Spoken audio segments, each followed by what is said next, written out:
बिस्मिल्लाहिर्रहमानिर्रहीम। अस्सलामुअलैकुम बच्चों, कैसे हैं आप? ठीक हैं? आज फिर एक आपके लिए नया टॉपिक चैप्टर फर्स्ट ईयर का चैप्टर नंबर 7 और सॉल्यूशंस इलेक्ट्रोलाइट्स आप जानते हैं उसका नाम है, और उसमें आपका एक टॉपिक है हाइड्रेशन का।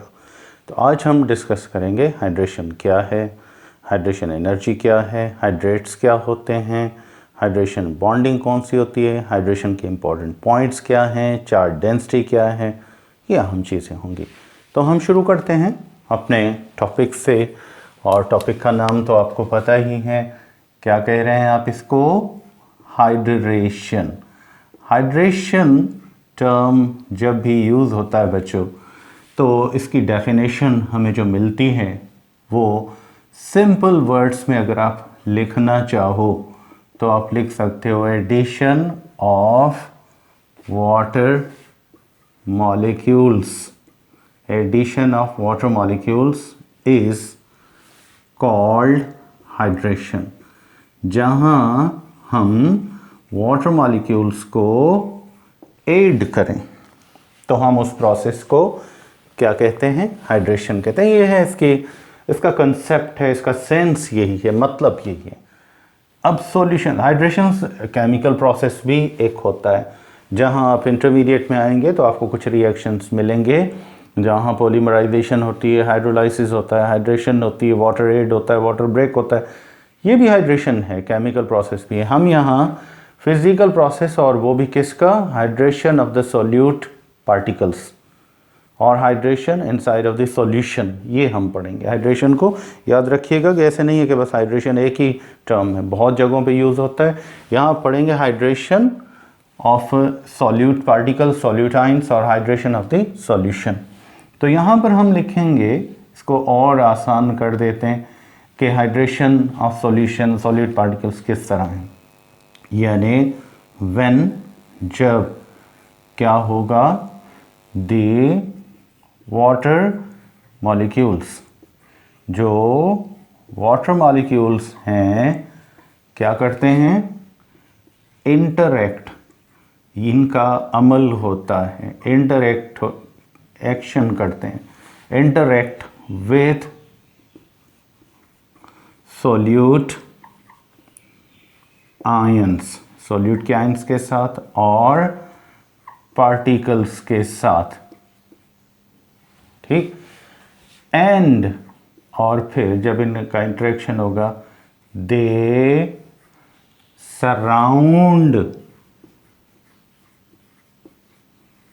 The solute particles. फिर ये सॉल्यूट पार्टिकल के साथ, सॉल्यूट पार्टिकल्स के साथ इनको सराउंड कर लेंगे। बच्चों, हमने नमक पानी में डाला, जैसे ही पानी में वो अपने नमक, सॉल्ट कोई भी डाला, ये सॉल्यूट था। अब ये सॉल्यूट अंदर चला गया, वाटर जो था क्या था? सॉल्वेंट था। तो सॉल्वेंट के मॉलिक्यूल्स ने क्या किया? इसके साथ सॉल्यूट के पार्टिकल्स के साथ क्या किया? इंटरेक्ट किया, मतलब उनके साथ अमल किया। और अमल इस तरह किया कि इनके आपस में अट्रैक्टिव फोर्सेस पैदा हुई, और इससे वो वाटर मॉलिक्यूल सॉल्यूट पार्टिकल्स के साथ, सॉल्यूट के आयंस के साथ अटैच हो गए, आर्जी तौर पर अटैच हो गए। अब इस अमल को आप क्या कहोगे? हाइड्रेशन ऑफ आयंस भी कह सकते हो, इस प्रोसेस को हाइड्रेशन कह सकते हो। तो हाइड्रेशन में सॉल्यूट पार्टिकल्स का आम तौर पर इंटरेक्शन, या सॉल्वेंट पार्टिकल्स का इंटरेक्शन सॉल्यूट पार्टिकल्स के साथ होगा, स्पेशली वाटर मॉलिक्यूल्स का, और फिर ये आपस में अटैच हो जाएंगे। बच्चों, इसको यूँ समझते हैं, सपोज़ आपने NaCl, सोडियम क्लोराइड को वाटर में डिज़ोल्व किया, तो आप देखेंगे जैसे ही हम इसको डिज़ोल्व करते हैं तो ये डिसोसिएट हो जाता है, दो आइंस प्रोड्यूस करता है, केटाइन भी प्रोड्यूस करता है और एनाइन भी। आपको पता है वाटर मॉलिक्यूल जो है ना, एक्चुअली वो पोलर हैं, और पोलर मॉलिक्यूल्स जो होते हैं उन पर पार्शियल चार्जेस होती हैं, partial positive, partial negative charges होती हैं। तो फिर होता ये है कि ये आइंस भी पोलर होते हैं, तो ये जैसे ही दो पोलर चीज़ें आमने सामने आती हैं तो इनके पोल्स, मतलब इनके चार्जेस एक दूसरे के साथ इंटरेक्ट, या अट्रैक्टिव फोर्सेस का अमल करते हैं या रिपल्सिव का। तो अगर ऑपोजिट चार्जेस आमने सामने आ गई, जैसा कि यहाँ पर देखो, तो इन्होंने, और यहाँ पर देखो ये आयन था सॉल्यूट का, ये किसका आयन था? सॉल्यूट का। और इस सॉल्यूट के आयन ने क्या की? फॉरन अट्रैक्शन पैदा की इसके वाटर के किसी एक पोल के साथ, नेगेटिव पोल या पॉजिटिव पोल के साथ, और यहाँ आर्जी तौर पर अट्रैक्शन पैदा हो गई। अब ये water molecule temporarily it is directly attach with the ions of the solute. यहाँ पर ये जो अट्रैक्टिव फोर्सेस बच्चों यहाँ पैदा हो रही हैं, इनको आप क्या कहते हैं? इनको आमतौर पर कहा जाता है, फिजिकल फोर्सेस हैं, इनको आमतौर पर कहा जाता है आयन डायपोल इंटरैक्शन या आयन डायपोल फोर्सेस, जहां आयन का पोल और वाटर मॉलिक्यूल का कोई पोल आपस में क्या करें? बॉन्डिंग कर लें। ये देखें डॉटेड लाइंस हैं, फिजिकल बॉन्डिंग है। डॉटेड लाइंस आप जहां भी देखते हैं तो आपको पता है क्या होते हैं, वहां पे फिजिकल बॉन्ड्स होते हैं। तो यहाँ फिजिकल बॉन्ड्स बन गए और इस अट्रैक्टिव फोर्स को जो सॉल्यूट और सॉल्वेंट के दरमियान, मतलब वाटर के दरमियान पैदा हुई, आयन डायपोल इंटरेक्शन कहा। अब ये बॉन्ड्स हैं, जब वाटर में किसी भी चीज़ को आप क्या करते हैं? डिसॉल्व करते हैं। टेम्पररी बॉन्ड्स हैं, फिजिकल बॉन्ड्स हैं। यहाँ तक हो गया। अब ये आयन जो है ये अकेला नहीं है, इस आयन के साथ आर्जी तौर पर ही सही, टेम्पररीली सही, क्या अटैच हो गया है? Water molecule. जरूरी नहीं एक हो, 2, 3, 4, 5 अटैच हो सकते हैं। अब इसको अकेला आयन तो नहीं कहेंगे ना, क्योंकि वाटर मॉलिक्यूल सराउंड कर चुका है, उसके साथ टेम्पररीली ही सही अटैच हो चुका है। तो इसको अब एक साथ अकेला आयन नहीं कहेंगे, चाहे कैटाइन है चाहे क्या है एनाइन है। अब इसको आप एक स्पेशल नाम दोगे, और वो नाम कौन सा है? हाइड्रेट। क्या कहोगे इसको? हाइड्रेट। ये भी हाइड्रेट है, ये भी हाइड्रेट है, मतलब आयन और वाटर मॉलिक्यूल्स मिल गए। अब इन्होंने क्या बना लिया? हाइड्रेट बना लिया। यहां से अब हमें एक और कंसेप्ट मिल रहा है, और वो कंसेप्ट क्या मिल रहा है? वो कंसेप्ट ये है, वो है hydration energy of ion. Hydration energy of ion. बच्चों क्या है हाइड्रेशन एनर्जी ऑफ आयन? ये भी आपका टॉपिक है, टॉपिक में शामिल है, आसान सा है। जैसे आप देखेंगे नेगेटिव आयन करीब आया वाटर मॉलिक्यूल के किसी एक पोल के साथ उसका आयन डायपोल बॉन्डिंग हुई, इंटरेक्शन हुआ, फोर्सेस पैदा हुई, तो एक बॉन्ड बन गया। और आपको याद है बॉन्ड जब भी बनता है तो वहाँ एनर्जी क्या होती है? रिलीज होती है ना। तो इसलिए यहाँ जब भी सॉल्यूट का आयन और वाटर मॉलिक्यूल आर्जी तौर पर टेम्परेरी फिजिकल बॉन्ड बनाएंगे, बॉन्डिंग होगी, तो बॉन्डिंग एक्सोथर्मिक प्रोसेस है। यहाँ पर काफ़ी सारी एनर्जी यहाँ क्या होगी? रिलीज होगी। केमिकल के मुकाबले में तो कम होगी, लेकिन होगी ज़रूर, क्योंकि बॉन्डिंग है। तो यहाँ जब बॉन्डिंग हो गई और यहाँ पर हमें जो एनर्जी मिली, अब इस एनर्जी को आप नाम क्या दोगे?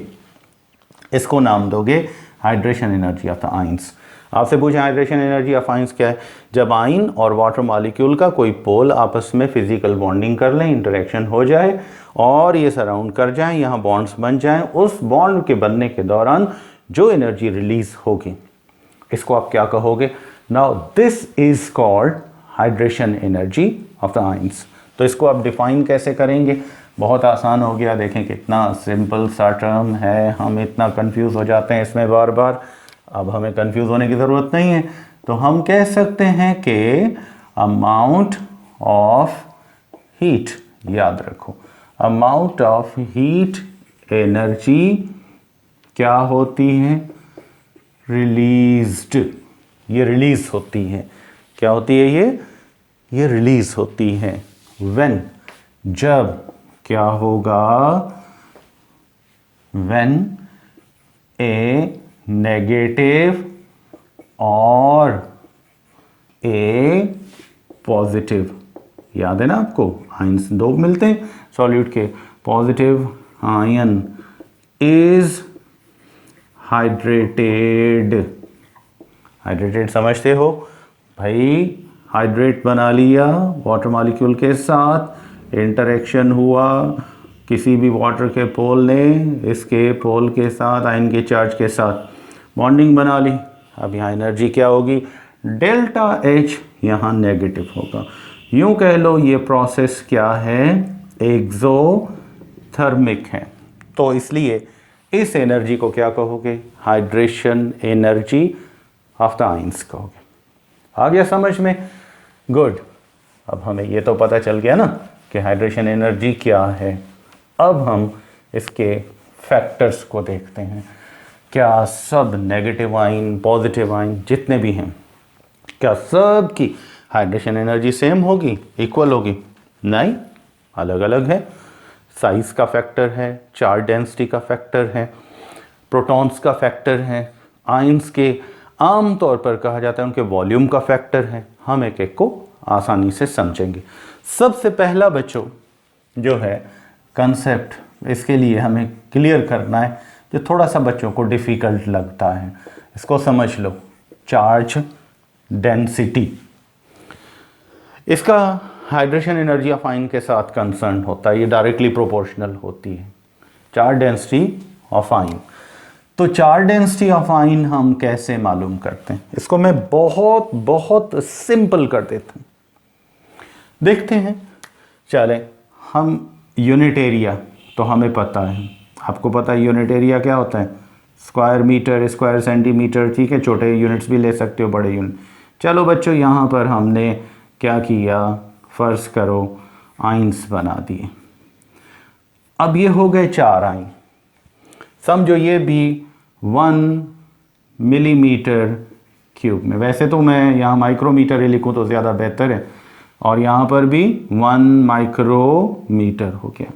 ये समझो यूनिट एरिया है, क्या है ये, यूनिट एरिया का स्पेस है, इसमें आयंस की तादाद इतनी है।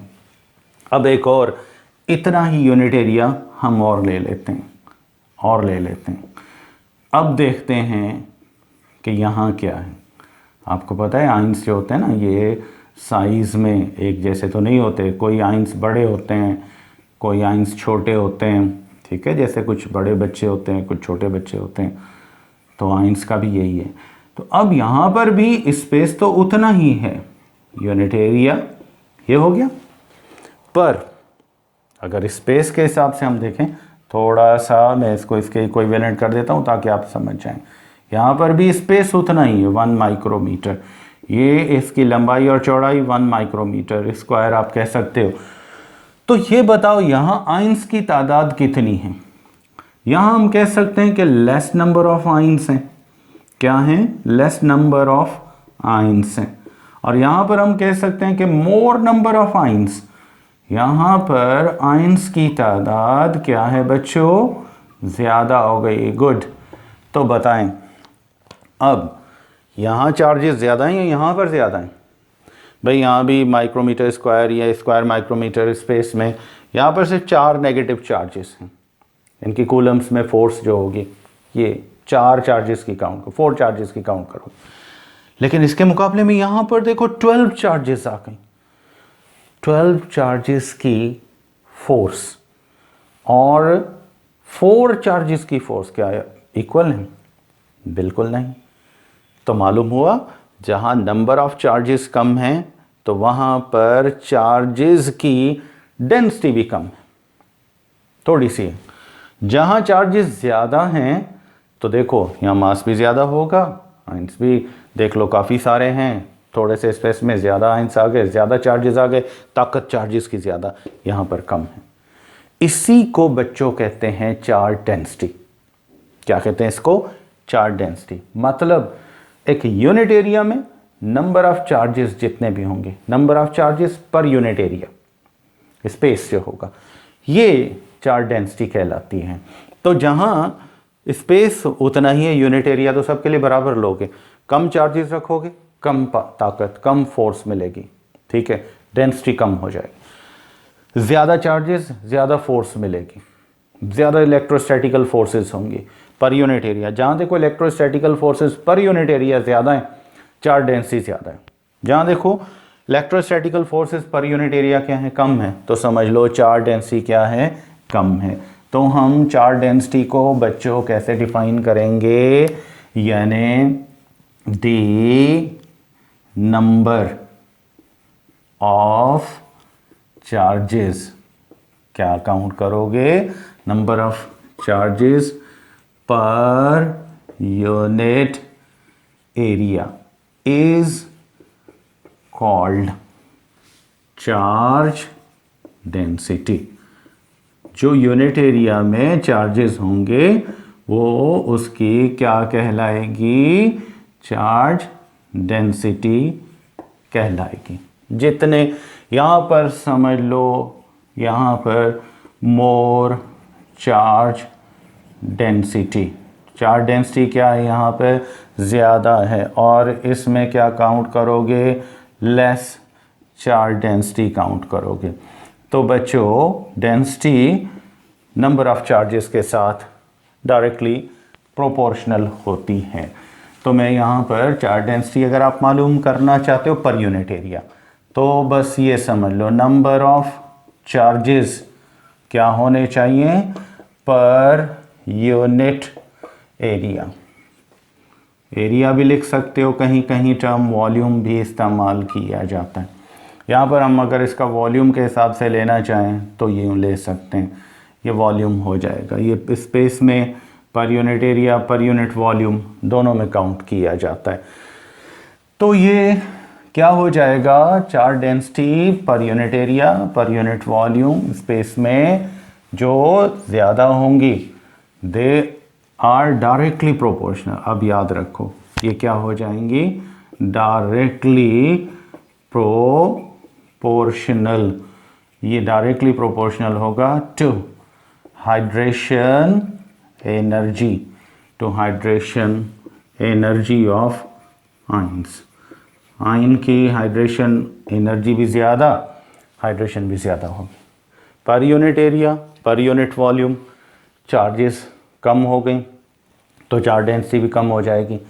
चार्ज डेंसिटी अगर कम हो गई तो फिर हम कह सकते हैं कि उसकी हाइड्रेशन क्या होगी, कम हो जाएगी। तो यहाँ तक बच्चों क्लियर हो गई बात। चलें अब आते हैं कि चार्ज डेंसिटी का, इसका हाइड्रेशन एनर्जी का साइज ऑफ आयन के साथ क्या ताल्लुक है।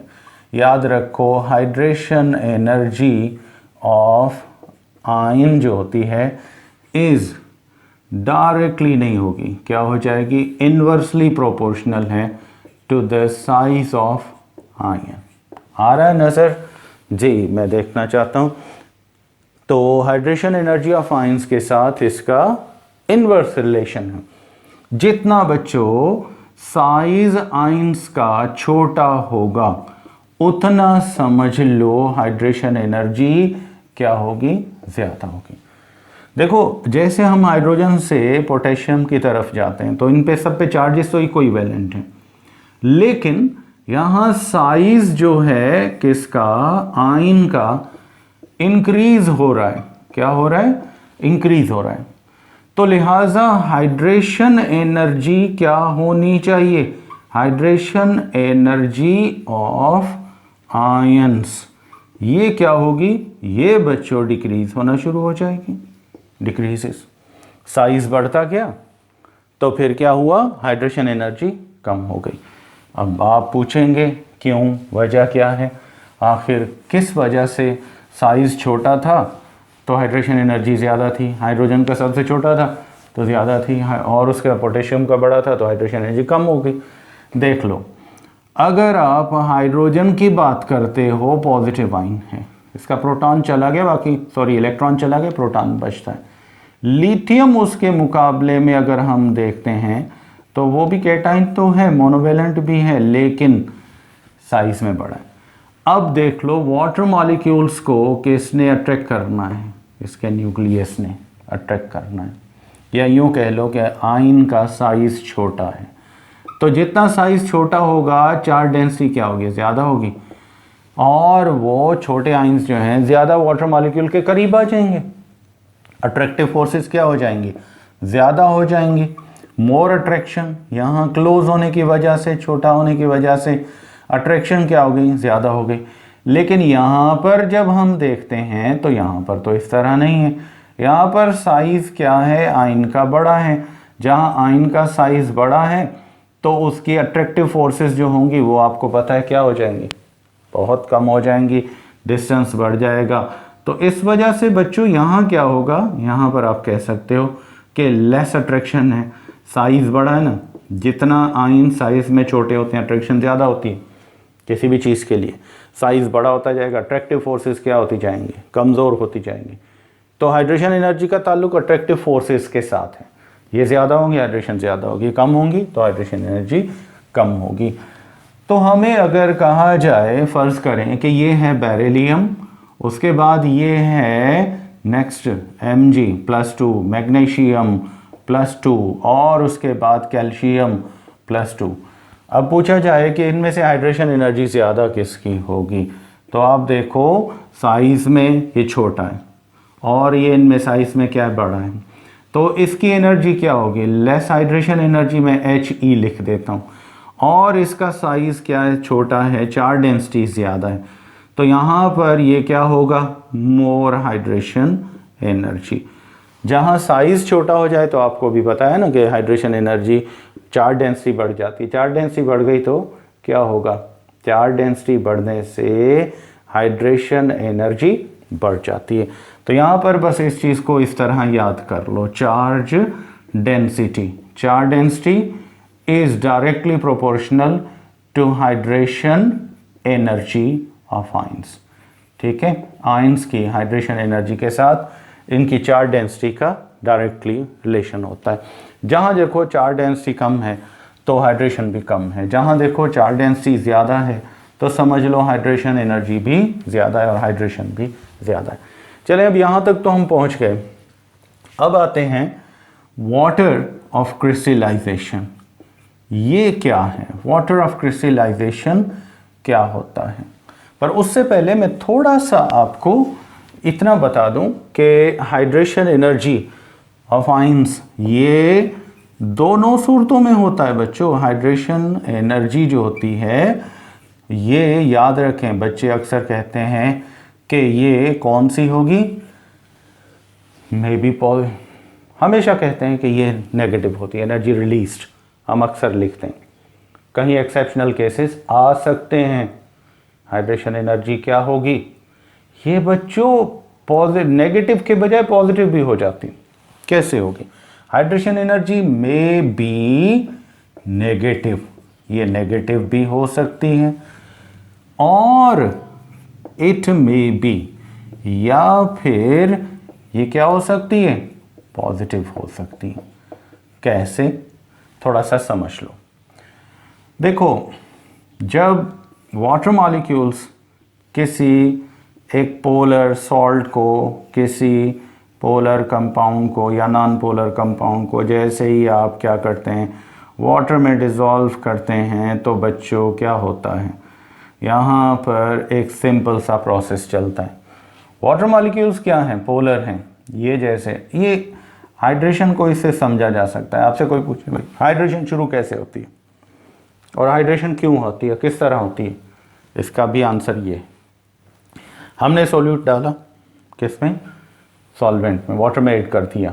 अब क्या किया इसने वाटर सॉल्वेंट है और ये क्या है, सॉल्यूट है। ये है सॉल्यूट और ये वाटर क्या है, सॉल्वेंट है। गुड, ये हैं। तो जैसे ही वाटर मॉलिक्यूल्स इसके करीब आते हैं सॉलिड पार्टिकल्स के, सॉलिड के क्रिस्टल्स के, तो यहाँ पर ये पूरा लैटिस होता है, ये पूरा एक लैटिस बना होता है। अब इस लैटिस के साथ इसके चार्जेस का क्या होता है, इंटरेक्शन होता है। पहला स्टेप ये होता है, वाटर मॉलिक्यूल्स आए, लैटिस के साथ इंटरेक्ट किया, उनके साथ अट्रैक्शन बनाने की कोशिश की, अट्रैक्टिव फोर्सेस भी पैदा होती हैं, आपस में रिपल्सिव भी होती हैं। तो यहाँ क्या होगा, जैसे ही वाटर मॉलिक्यूल इन आयंस को जो लैटिस में मौजूद हैं इनको अट्रैक्ट करना शुरू करेगा, तो अट्रैक्शन का मतलब ही है बॉन्डिंग। समझो, बॉन्डिंग स्टार्ट हो गई, और बॉन्डिंग स्टार्ट हो गई तो मतलब ये हुआ कि एनर्जी रिलीज होगी या इनका इंटरेक्शन हुआ, और जैसे इंटरेक्शन हुआ डेल्टा H नेगेटिव हो गई, एनर्जी रिलीज होना शुरू हो गई। अब ये एनर्जी जो रिलीज हो रही है, ये कोई एक वाटर मॉलिक्यूल तो नहीं होगा, इसको पूरा सा राउंड कर जाएंगे, कई वाटर मॉलिक्यूल्स होंगे और इसी तरह अमल करेंगे, अट्रैक्शन पैदा होगी, लैटिस के साथ एनर्जी रिलीज होगी। अब ये जो एनर्जी रिलीज हो रही है ये फिजिकल बॉन्ड्स बनने की वजह से हो रही है। यही एनर्जी ये आयंस क्या करते हैं, ये गेन करते हैं। ये आयंस जब ये एनर्जी गेन करते हैं तो इनके आपस में जो क्या बने होते हैं, बॉन्ड्स बच्चों बने होते हैं। ये समझो यहां पर पहले रिलीज हुई, अब एड होना शुरू हो गई, किसमें, इस लैटिस के अंदर आयंस में, और यहां पर इन आयंस की आपस में क्या शुरू हो गई, वाइब्रेशन शुरू हो गई। क्या शुरू हो गई, वाइब्रेशन, और गेन करते जाएंगे, वाटर मॉलिक्यूल्स बॉन्ड बनाते जाएंगे, एनर्जी रिलीज होती जाएगी, आयंस उसको एब्जॉर्ब करेंगे, लैटिस के अंदर आती जाएगी एनर्जी, और जब ये आती जाएगी तो इनमें वाइब्रेशन पैदा होगी, वाइब्रेशन बढ़ते बढ़ते बढ़ते क्या हो जाएगी, ये काइनेटिक एनर्जी किस में चेंज हो जाएगी, मतलब वाइब्रेशनल एनर्जी हमारी चेंज हो जाएगी किसमें, ट्रांसलेशनल मूवमेंट में, ये ट्रांसलेशनल हो जाएगी। और जब ये ट्रांसलेशनल एनर्जी हो जाएगी, एक वक्त आएगा बहुत सारी एनर्जी एब्जॉर्ब कर लेंगे और इनके बॉन्ड टूटना शुरू हो जाएंगे। इस तरह होगा, पहले आयंस की आपस में, आयंस का क्या हुआ बच्चों, इंटरेक्शन हुआ, वाइब्रेशन हुई। कहाँ से वाइब्रेशन हुई भाई, इन्होंने एनर्जी ली जो कि वाटर मॉलिक्यूल से रिलीज हुई, तो होते होते इनकी एनर्जी एक वक्त आया ट्रांसलेशनल में चेंज हो गई, जिससे ये एक दूसरे से क्या हो गए, अलग हो गए, बॉन्ड टूट गया। तो फिर समझो ये अब आयन आज़ाद होंगे, फिर वाटर मॉलिक्यूल्स के साथ दोबारा बॉन्डिंग करेंगे। तो इस वजह से अक्सर कहते हैं कि हाइड्रेशन का प्रोसेस जो होता है वो क्या होता है, एक्सोथर्मिक होता है। एनर्जी देखो पहले रिलीज हुई, अब वो एनर्जी किस में ऐड हो गई, इसमें। तो पहले एक्सोथर्मिक स्टेप था, अब बॉन्ड टूटे, जब लैटिस टूटेगी तो एंडोथर्मिक स्टेप होगा। सवाल आ सकता है हाइड्रेशन एनर्जी कहाँ नेगेटिव होती है, कहाँ पॉजिटिव होती है। फर्स्ट स्टेप में जब वाटर मॉलिक्यूल इंटरेक्ट करेंगे तो ये नेगेटिव होगी, जब ये आयंस एब्जॉर्ब करेंगे और इनका बॉन्ड टूटेगा तो ये क्या होगी, पॉजिटिव हो जाएगी। ठीक है, यहाँ तक बात समझ में आ गई, हमें पता चल गया कि हाइड्रेशन किस तरह होती है, आयंस किस तरह, सॉलिड पार्टिकल्स किस तरह एक दूसरे से अलग होते हैं, डिसोसिएट हो जाते हैं, सेपरेट हो जाते हैं। यहाँ तक बात हो गई कंप्लीट। अब आते हैं बच्चों, देखो कभी कभी इस तरह पॉसिबल होता है कि लैटिस एनर्जी यहाँ पर क्या हर सॉल्ट के आयंस में अट्रैक्टिव फोर्सेस एक जैसी हैं, कतई नहीं, बिल्कुल नहीं। कहीं बच्चों आयोनिक बॉन्ड्स बहुत ज़्यादा स्ट्रॉन्ग होते हैं जैसा कि स्टोन से, पता है ना आपको, और कहीं थोड़े से वीक भी होते हैं जैसा कि सोडियम क्लोराइड के सॉल्ट्स हो गए। जहाँ देखो स्ट्रॉन्ग बॉन्डिंग है जैसा कि स्टोन्स में बॉन्डिंग है, तो वहाँ लैटिस एनर्जी क्या होगी, बहुत बहुत ज़्यादा होगी। और यहाँ पर अब हम पहले एग्जाम्पल ले रहे हैं इसकी, स्टोन्स की, हम स्टोन्स को बाद में लेते हैं, पहले हम सॉल्ट की, NaCl। बच्चों इसकी एनर्जी इतनी ज़्यादा नहीं है, इसके बॉन्ड इतने ज़्यादा स्ट्रॉन्ग नहीं है एज कंपेयर टू स्टोन्स। तो क्या होगा, इंटरेक्शन तो हो जाएगा, एनर्जी रिलीज होगी, इनको मिलेगी डेल्टा H, ये पूरा साइकिल होगा। यहाँ पर डेल्टा H पहले क्या था, फर्स्ट स्टेप में ये नेगेटिव था, रिलीज हो गई। अब ये सेकंड स्टेप में किस में चली गई, ये चली गई आयंस में, यहाँ ऐड हुई। तो ये वाटर मॉलिक्यूल्स ही प्रोड्यूस कर रहे हैं एनर्जी, ये मिल रही है, ये फिर टूट रहा है। देखो अगर यहाँ, और ये एनर्जी जो इसको पूरे लैटिस को तोड़ेगी, क्या कहोगे, लैटिस एनर्जी। अगर लैटिस एनर्जी जो वाटर मॉलिक्यूल से रिलीज हो रही है वो, और इनको आयंस को तोड़ने के लिए, पूरे लैटिस को तोड़ने के लिए जो एनर्जी चाहिए पर मोल, ये दोनों में से अगर ये ज्यादा है, ये एनर्जी जो वाटर मॉलिक्यूल्स की है क्या है, इनके पास मोर एनर्जी, इनके पास ज्यादा है, और लेस लैटिस एनर्जी है। याद रखो लेस क्या है, लैटिस एनर्जी है। तो फिर क्या होगा, फिर ये समझ लो प्रोसेस क्या हो जाएगा, नेगेटिव प्रोसेस हो जाएगा। हाइड्रेशन प्रोसेस मैं यहाँ पे लिख देता हूँ कि हाइड्रेशन प्रोसेस, हाइड्रेशन का प्रोसेस जो है इज नेगेटिव। किस सूरत में नेगेटिव है, यहाँ डेल्टा एच में लिख देता हूँ ताकि आपको याद रहे, डेल्टा एच यहाँ नेगेटिव है। क्यों है, इन्होंने एनर्जी रिलीज की ज़्यादा थी और इसको जो चाहिए थी वो निस्बतन कम चाहिए थी। इनके पास बहुत सारी है, सारों को तोड़ सकते, इतनी प्रोवाइड कर रहा है वाटर, तो फिर तो नेगेटिव प्रोसेस हो गया ओवरऑल। क्यों कि काफ़ी सारी यूटिलाइज हुई फिर भी बच गए, निकल जाएगी, सारी तो इस्तेमाल नहीं होगी। इनके पास ज़्यादा है, इसके पास जितनी इसको चाहिए उससे काफ़ी कई गुना ज़्यादा है, तो जो यूज़ हो गई बाकी बच गई, जो डिफरेंस बच गया वो रिलीज हो जाएगी, प्रोसेस एक्सोथर्मिक हो जाएगा। अब आते हैं नेक्स्ट, इसी में इसका इन्वर्स प्रोसेस देखते हैं।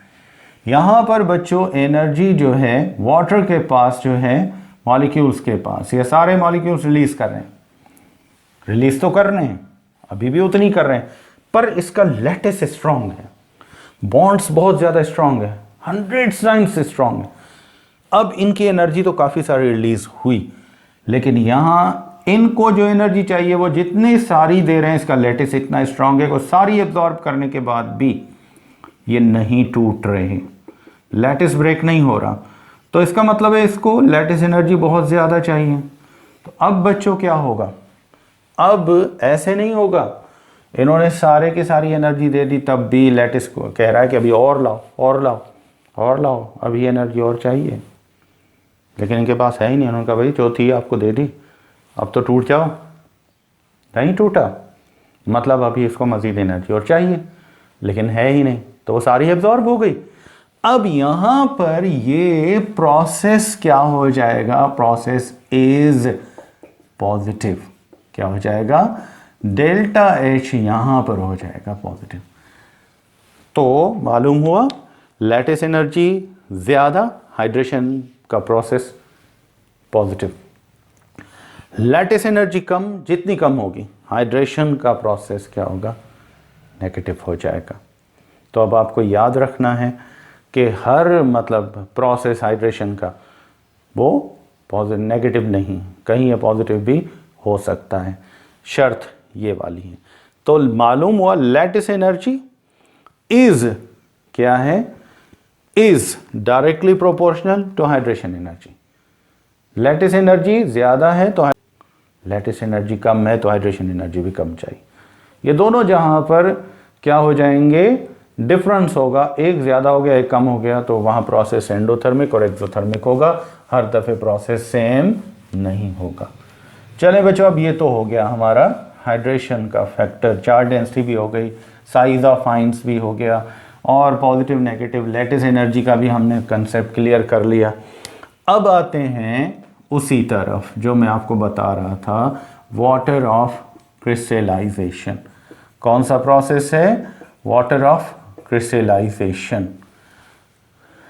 देखें आपने क्या किया, सॉल्ट को हल कर दिया, डिसॉल्व कर दिया, वो आइंस में टूट गया, पूरा लैटिस टूट गया, हाइड्रेशन ने ब्रेक कर दिया।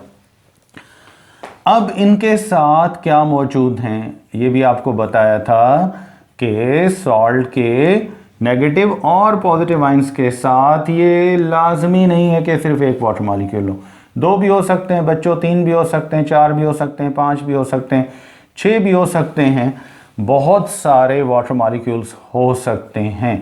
तो इसलिए बच्चों यहाँ पर एक चीज़ याद रखो कि जैसे ही हमने क्या किया, इसको दोबारा ब्रेक किया, तो क्या करेंगे, ये जो आइंस हैं ये दोबारा आइंस आपस में दोबारा क्या करेंगे, रिकम्बाइन होंगे। और जब ये आइंस दोबारा रिकम्बाइन होंगे, इसको आप किसके ज़रिए आइंस को रिकम्बाइन करोगे, शर्त ये है कि वाटर मॉलिक्यूल्स क्या हो जाएं, एवापोरेट। अब समझो ये वाटर मॉलिक्यूल इसमें से क्या हो रहे हैं, एवापोरेट हो रहे हैं, एवापोरेशन हो गई, ये एवापोरेट हो गए, ये अलग हो गए। चलो, तो बच्चों जैसे ही ये वाटर मॉलिक्यूल एवापोरेट होते हैं, एवापोरेट हो गए, चले गए, अब आइंस दोबारा क्या होंगे, ये फिर आपस में क्या करेंगे, रिकॉम्बिनेशन करेंगे और दोबारा ये बच्चों क्या बनाएंगे, ये फिर वाटर एवापोरेट होता जाएगा और ये क्रिस्टल्स में चेंज होते जाएंगे। तो इस तरह ये दोबारा क्रिस्टल फॉर्मेशन शुरू हो जाती है as water goes to evaporate. तो जब ये एवापोरेशन हो गई, फिर दोबारा क्रिस्टल बनना शुरू हो गया। अब इस क्रिस्टल के अंदर कुछ गैप्स में, कुछ स्पेसेस में, टाइनी पोर्स में, इंटरस्टेशियल्स में, इवन एवापोरेशन के बाद भी कुछ वाटर मॉलिक्यूल रह जाते हैं, बच जाते हैं। The water molecules remained inside of the crystal after evaporation of the water molecule when a salt is dissolved inside of the water. तो फिर क्या होगा, अब ये समझ लो कि ये सॉल्ट जो बन गया, हम ये नहीं कहेंगे कि अब ये प्योर सॉल्ट है। इसके अंदर अब क्या आ चुके हैं, इसके क्रिस्टल के अंदर कुछ वाटर मॉलिक्यूल्स आ चुके हैं। अब इन वाटर मॉलिक्यूल्स को आप क्या कहोगे, ये जो क्रिस्टल के अंदर कुछ वाटर मॉलिक्यूल रह जाएंगे, इसको आप कहोगे वाटर ऑफ क्रिस्टलाइजेशन। क्या कहोगे इसको, वाटर ऑफ क्रिस्टलाइजेशन। मतलब number of water molecules remain inside of the crystal when even the water molecules are evaporated by formation of the crystal. तो ये वाटर ऑफ क्रिस्टलाइजेशन कहलाता है। डेफिनेशन आपको आती है, the water molecules remain inside of the crystal after evaporation of water molecules from the solution. तो ये फिर सॉल्ट्स होते हैं, जैसा कि देखो कॉपर सल्फेट है, डॉट, ये हर यूनिट सेल के अंदर जो बच जाते हैं पार्टिकल्स वो होते हैं। तो अब ये सॉल्ट जो है, इस सॉल्ट को जब हम नाम देंगे तो इसका पहले नाम लिखेंगे, जैसा कि हमने लिखा कॉपर सल्फेट। अब कितने वाटर हैं, मॉलिक्यूल्स हैं पर क्रिस्टल, वो ये डॉट के बाद लिखा होगा। तो ये जो नंबर है यूनानी नंबरिंग में 5 है, पेंटा 6 है, हेक्सा, ये लिख लिया। और वर्ड कौन सा अटैच करोगे, हाइड्रेटेड, पेंटा हाइड्रेटेड। तो अब ये समझ लो, ये सॉल्ट अकेला नहीं है, क्रिस्टलाइन है भले, लेकिन ये क्या है, ये हाइड्रेटेड सॉल्ट है। क्या है ये, हाइड्रेटेड सॉल्ट है। और याद रखें कि ये जब भी वाटर ऑफ क्रिस्टलाइजेशन आता है इसके अंदर, तो फिर सॉल्ट के अंदर क्या प्रोड्यूस होता है, कलर प्रोड्यूस होता है। तो कलर्ड सॉल्ट, अक्सर जब कलर प्रोड्यूस होते हैं इनके अंदर, सॉल्ट्स के अंदर, तो इनके अंदर कलर का प्रोड्यूस होना due to water of crystallization, इसकी वजह से होता है। तो हम इनके फिर नाम अलग अलग लिखते हैं। बहुत सारे एग्जाम्पल्स हैं बच्चों, इसमें कॉपर सल्फेट की तो आपने देख ली। फिर बच्चों मैग्नीशियम सल्फेट डाइहाइड्रेटेड 2H2O। फिर बच्चों इप्सम सॉल्ट के बारे में आपने सुना होगा, MgSO4 7H2O हेप्टाहाइड्रेटेड, ये भी हाइड्रेटेड सॉल्ट हैं। आपने आयरन सल्फेट के बारे में सुना होगा, फेरस सल्फेट। एक्सपेरिमेंट्स इंटर में आप करते हैं या करेंगे तो उसमें ये सॉल्ट्स आ जाते हैं। ये सारे हाइड्रेटेड सॉल्ट्स हैं और ये कोई ना कोई कलर रखते हैं, इवन वाइट कलर भी रखते हैं कहीं। अब क्या करते हैं बच्चों, जैसे ही हम इस सॉल्ट को, कोई भी सॉल्ट है, फ़र्ज़ करो ये था FeSO4.7H2O, इसको 100 या अबव 100 आपने क्या किया, हीट किया। तो जैसे ही हीट करोगे, अब इसके अंदर जो सॉल्ट था ये ग्रीन कलर का होता है और ये आम तौर पर फेरस सल्फेट कहलाता है। और ये सॉल्ट जो है बहुत ज़्यादा हाईली क्या होता है, पॉइजनस होता है। तो इसको हीट किया, अबव 100, एटलीस्ट 100 तो होना चाहिए। फिर हर सॉल्ट की अलग अलग फिज़िकल बॉन्डिंग होती है, स्ट्रॉन्ग भी होती है, वीक भी होती है। तो जैसे ही बच्चों इसमें से 100 से अबव टेम्परेचर गया, तो इसके अंदर जो वाटर ऑफ क्रिस्टलाइजेशन था ये क्या हो जाएगा, एवापोरेट हो जाएगा। कहाँ चला जाएगा, एवापोरेशन हो जाएगी इसकी। और जब इसकी एवापोरेशन हो जाएगी तो अब ये सॉल्ट बच गया। ये सॉल्ट अब इसको हाइड्रेटेड नहीं कहोगे, अब इसके नाम के साथ ऐड करोगे एनहाइड्रस। याद रखो एनहाइड्रस पर जो है ड्राई के लिए इस्तेमाल होता है, विदाउट वाटर भी कह सकते हो होता है। Anhydrous iron sulphate, ferrous sulphate, books में आपको नाम मिलेगा, ये है। तो अब ये सम जो कलरलेस होगा या ट्रांसपेरेंट हो जाएगा, जिसको अक्सर बच्चे कहते हैं वाइट हो गया, तो वाइट भी जनरली कहा जा सकता है कि कुछ सॉल्ट्स जो हैं जब कलर्ड होते हैं तो due to water of crystallization वो जब हीट करेंगे तो वाइट हो जाते हैं, या कलरलेस हो जाएं तो समझ लो कि उन सॉल्ट्स में से वाटर ऑफ क्रिस्टलाइजेशन एवोपरेट हो गया। तो ये था बच्चों हमारा आज का टॉपिक, और इसमें आपने हाइड्रेशन, उसके factors, hydration energy of ion, hydrated ions, hydrated salt, anhydride salts, इनके बारे में पढ़ा। अब हम इन्हीं सारे पॉइंट्स का थोड़ा सा मुख्तसर सा जायज़ा लेते हैं, और उसके बाद फिर हम कंक्लूजन अपना जो आपने पढ़ा है, कौन कौन से पॉइंट्स हैं, इनको आप याद कर लीजिएगा, ये आपके लिए बहुत काम के होंगे।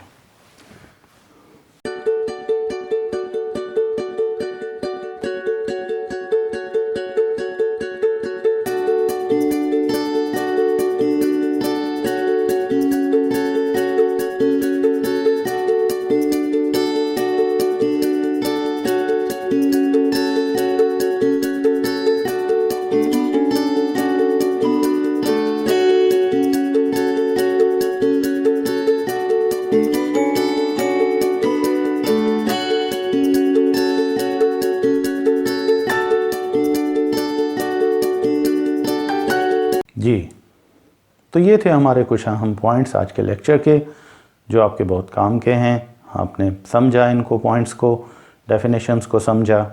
अब नेक्स्ट टॉपिक तक हम मुझे इजाज़त देंगे। टिल नेक्स्ट टॉपिक, अल्लाह हाफ़िज़।